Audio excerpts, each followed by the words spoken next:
In this video, you will see a quick overview of image adjustments. Go to your image main menu, then click on adjustments. I'm going to go ahead and convert this to a black and white image using an image adjustment. What's nice about converting your photos this way is you can isolate specific colors within the photograph and adjust them to whatever shade of gray you would like. So an image adjustment is different than a layer adjustment. A layer adjustment adds a new layer on top of the photograph or image.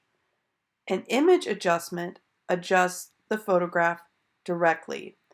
So all the changes I just made, if we look over in the layers palette, they happen right on top of the background image.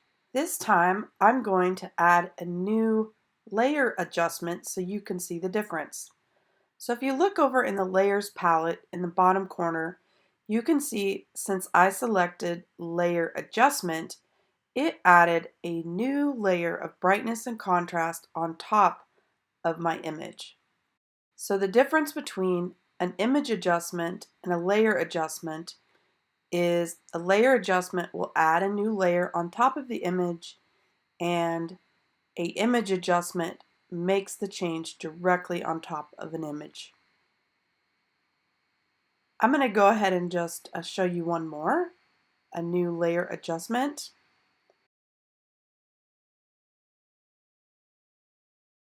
This one I'm getting a little crazy with. So image adjustments and layer adjustments are really fun to try and use.